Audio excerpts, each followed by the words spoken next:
Assalamualaikum warahmatullahi wabarakatuh. Kam jirtu hordoftoota kiyyaa ni nagaa koodha alhamdulillah baga nagaan jiraatanii. Asumaan yuutuubii haadha Jaafar jedhu kana namoonni na jala jirtanii namoonni maatii hin taane fakkadattanii maatii taatanii fi kabajaan isin gaafadhaa. Please dhugaa rabbii namoonni na jala jirtan adaraa keessan dhaqaa subscribe godhaafi ni video ishee daawwadhaa naa jajjabeessaa. Dhugaa rabbii nama jajjabeeffamuu qabduudha. Nama jajjabeeffamuu qabdu.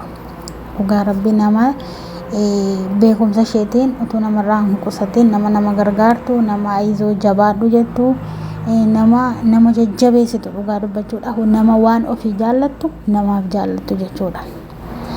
Kanaaf haadha Jaafarii dhaqaa maatii ta'aa fi subscribe godhaa fi warri maatii naa taatanii jirtanii isiniin jedha obboleewwan kiyyaa kabajaan isin gaafadhaa. Naafis subscribe godhaa walaa jajjabeessinuu walaa haa guddisnuu isiniin jedha. Jajjabeessitee isin immoo adaraa dhaqxanii viidiyoo ishee akka daawwattanii fi akka jajjabeessitanii kabajaan isin gaafadhaa. Asumaan obboleettii kiyyaa haadha Jaafee naa galatoomi shukran jazaakallah khairanii siin jedha. Jazaakumullah khairanii rabbiin beekumsa si haa dabalu. Haftee umurii kee keessa rabbi barakaa siif haa kaa'u waan ati qabdu keessa barakaa siif haa kaa'u qabeenya kee keessa siin jedha. Akka dhaqxanii subscribe gootanii kaasanitti mataan jira dhageessanitti hordoftoota kiyya namoonni mana haadha Jaafeetiif maatiin ta'in dhaqaa haadha Jaafar jedhaa searchii godhaati subscribe godhaafi dhugaa rabbii. Kanaaf jabaa ofii abbaatu jabeeffata. Nama ogummaa isheetiin beekumsa waan qabduun yeroo si aarsaa gootee nama gargaaruudhaan nama jajjabeessuudhaan gorsaan waan hundaan nama bira dhaabbattu. Asumaan galatoomii jechuun hin barbaada. Itti aansuudhaan kaleessa waa'ee ayyuu dubbachaa ture. Ayyuu odeessan mamoota darbee ayyuun irra mana bitattee halaas manni kaleessa seenii mana Sumayyaa naa dabarsi jetti suni. Otu jennu har'a mana bitamee fi mana abbaa ciisicha 3 naa bitameera galatoomi Sa'idoo koo jedhamaa ture. Har'a viidiyoo isaanii dhugaa argee baay'ee itti gammade. Namoonni baay'een namoonni ayyuu jaallattan warra ayyuu jibbitanii baga gubattanii warra ayyuu jaallattan immoo baga gammaddan jedhanii koomentii namootaa na kolfisiise dhugaa dubbachuudhaaf baay'ee na kolfisiise.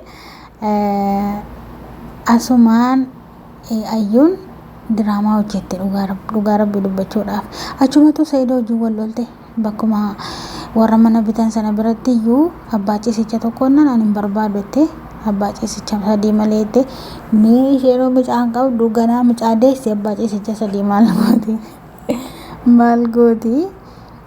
Garuu mabruuk kenneera ala kulli haal mabruuk baga rabbi ishee gargaare baga milkooftee. Kan Sumayyaa tun ta'e manuma biraa biteef natti fakkaata manuma biraa biteefi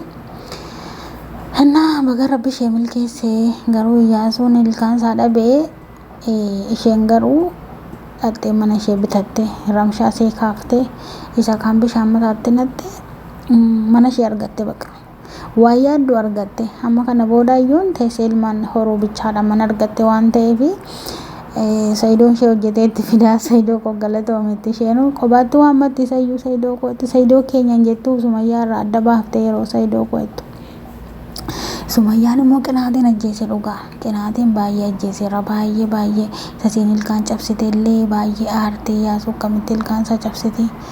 Sumayyaa bagumaan itti araaramuu dhiise Sa'idootti bagan araaramuu dhiise minaamu jechaa turte. Garuu immoo baga milkoofte dhugaa dubbachuuf baga milkoofte. Isheenis mana kana haadha manaa koo lammaffaadhaaf hin bitee jedhe Sa'idoon. Yeroo kana gaala yoona Sumayyaan akka mataatu jarri silaa garanaa garasii inaafaan isaan fixee amma gaa akka mataatu kiyu jechuun amma gaa inaafaan jira isaan fixeera dhugaa dubbachuuf inaafaan isaan fixee. Garuu ayyuun baga milkoofte maaliif Sumayyaanis mana bitatte waan ta'eef jarri wal inaafaa jiru.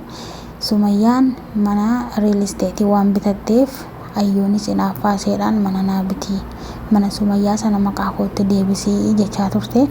Amma mana biraa biteefinne manuma biraa abbaa ciisicha 3 birrii kaashii amma kaffalteetteen amma kaffalteetteen achumatti ramshaatti kaaste. Akkasittiin dhiisisa barii obsi jennaan lakkin obsattee didde.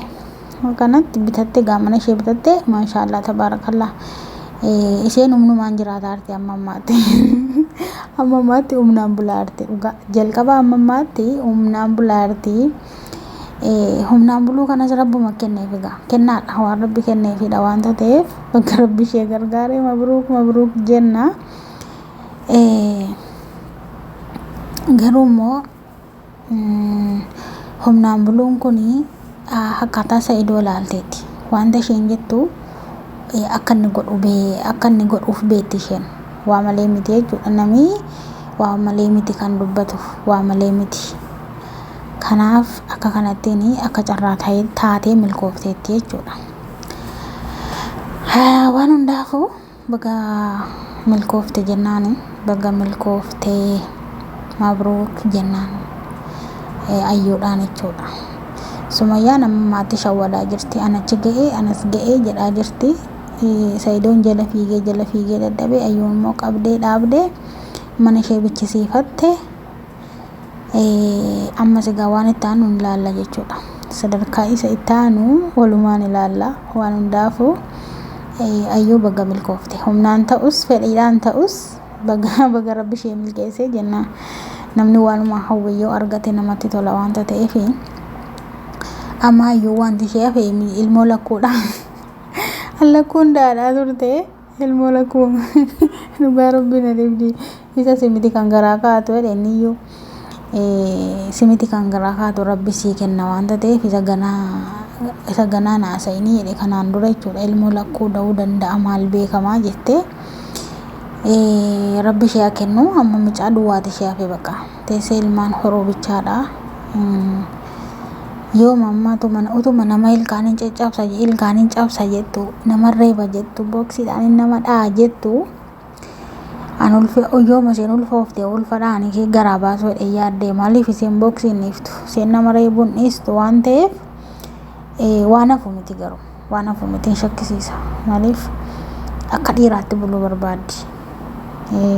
Garuu ammoo akka dhiiraatti buluu sana keessattis milkoofteetti natti fakkaata maaliif eeguma manicha bichisiifatte jaruma biratti ramshaatti kaastee mana abbaa ciisicha 3 malee hin fedhu hin barbaadu jette. Saidoon lakki dhiisee takka kokkolfee inni garaa walii beeku birriin jirti fakkaata akkanatti dhumarratti walii galanii jechuudha. Garuu baga milkooftee jennanuuni. Sumayyaan immoo gaa'ina afaan kiu ishee godheera dhugaa isheen hin gadda'u mana kiyya an kana biratti hin galu an ollaa kanaan ta'u ollaa kana ollaa qilleensaan ta'u kana wajjin hin jiraadhu mana kiyya nan gurguradha an gondoritti hin gala jechaa turte. Amma immoo cirraashii ayyoonuu mana bitatte amma gaattam godhama. Waa malee ani antaan jibboon masaanuun jibboon dhugaa an argaadhuma masaanuun fedhu dhugaa rabbi. Kunoo galaa yoo tokko kana godhatte kun ikkana naa godhetti yoo kun kana godhatte kun ikkana jetti. Amma abbaan manaa gidduutti rakkate inni rakkate dhugaa dubbachuudhaaf inni rakkatee jechuudha. Maaliif isheen kun kana jetti isheen sun sana jetti jechuudha. Eenyuudhaaf fedhii isaanii eegalaa.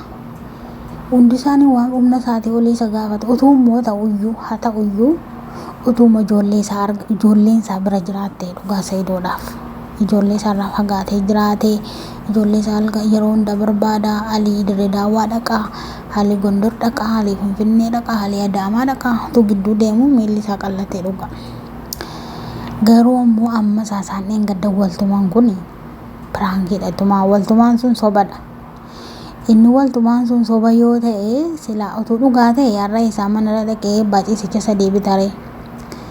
Mootumaan sun gorsuma wayii ta'e fakkaata. Masaajii ta'uu nafu tumaan inni ishee reebamte suni masaajii ta'e masaajii godhe. Masaajii nan qaqqabeef jedhama mitiire masaajii jechuun nama qaqqabu. cabaa deddeebisee natti fakkaata malee kuni tuma warree baan jedhamu. Waan hunda wayyuu mana bitattee mabruuk jenneerraani yeroo gabaabaa keessatti piraankiidhaan jalqabamee ammayyuu piraankiidhaan xumuramaa jira ta'e dhugumaan xumuramaa jira ta'e hin beeknu garuu wanta dhugaa rabbi beeka.